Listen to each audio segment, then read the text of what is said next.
रात्री 12 वाजलेत. वसतिगृहात सामसूम आणि अचानक एक मुलगी रडायला लागते, दुसरी हसायला लागते, तिसरी एकदम सुन्न पडते. जागच्या जागी कुणाला कळेना नक्की काय होतंय. आणि दुसऱ्या दिवशी अख्ख्या गावात एकच चर्चा, शाळेत भूत आलंय. मित्रांनो, ऐकायला वाटेल तर एखाद्या हॉरर सिनेमाची स्टोरी जशी, पण ही खरी गोष्ट आहे मेळघाटातली.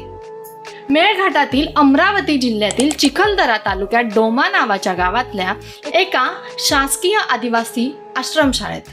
आणि गंमत बघा, प्रकरण एवढं वाढलं की 608 मुलं शाळा सोडून थेट आपापल्या घरी पळाली. एक शाळा जवळपास रिकामीच. मग नक्कीच झालं तरी काय? धारणी तालुक्यातल्या डोमा आदिवासी आश्रमशाळेत भूतबाधेच्या अफवेनं खळबळ माजली. 7 ते 8 दिवसांपूर्वी 15 ते 16 विद्यार्थिनी अचानक हसायला आणि रडायला लागल्या. काही विद्यार्थिनींना घुंगराचा आवाज ऐकू येत होता. ही माहिती गावामध्ये पसरली आणि भूतबाधेची अफवा उठली. त्यानंतर 300हून अधिक विद्यार्थिनी वसतिगृह सोडून आपापल्या घरी परतले आहेत. आरोग्य विभागाचं पथक शाळेत दाखल झालंय. हा प्रकार भूतबाधेचा नसून हिस्टेरियाचा प्रकार आहे, असं आरोग्य विभागानं सांगितलंय. विद्यार्थिनी आणि पालकांचं समुपदेशन सुरू आहे. अंधश्रद्धा निर्मूलन समितीचं पथक देखील समुपदेशन करत आहे. विद्यार्थिनींना पुन्हा शाळेत आणण्याचे प्रयत्न प्रशासनाकडून सुरू झालेले आहेत. सुरुवात होते 16 मुलींपासून.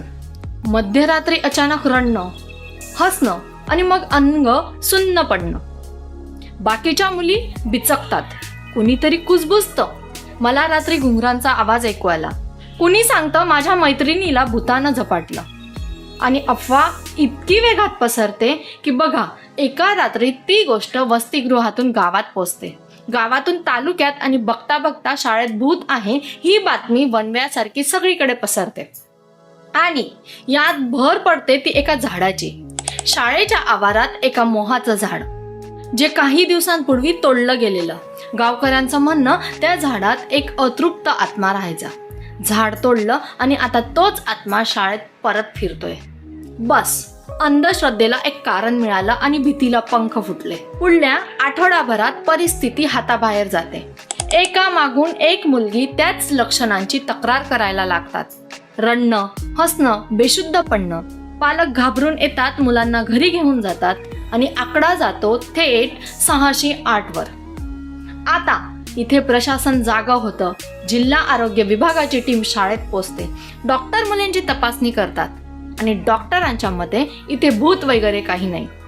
याला म्हणतात मास सायकोजेनिक इलनेस, म्हणजेच सामूहिक मानसिक प्रतिक्रिया. एका मुलीला भीती वाटली, तिनं लक्षणं दाखवली आणि बघता बघता तीच लक्षणं बाकीच्यांच्या शरीरातही उतरली. डोक्यात बसलेली भीती, शरीरावर उमटलेली प्रक्रिया. इतकं साधं सोपं सायन्स. पण मित्रांनो, गावात हे कुणालाच पटत नाहीये.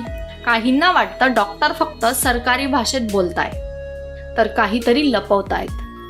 काहींना अजूनही खात्री आहे की शाळेत नक्कीच काहीतरी आहे. आणि गाडगे बाबा, तुकडोजी महाराजांसारख्या यांच्या जिल्ह्यात अंधश्रद्धा पुन्हा एकदा डोकं वर काढते. हे विशेष आश्चर्याचं मानलं जात आहे. सध्या समुपदेशन चालू आहे. हळूहळू मुली परत शाळेत येऊ लागल्या आहे. पण डोमाच्या या आश्रमशाळेची गोष्ट एक प्रश्न मात्र मागे सोडून जाते. भीती खरी असते की आपणच तिला खरी बनवतो? आणि अशाच गूढ आणि खऱ्या घटनांचं सत्य जाणून घ्यायचं असेल तर चॅनलला सबस्क्राईब करा, फॉलो करा आणि बेल आयकॉन दाबायला नक्कीच विसरू नका.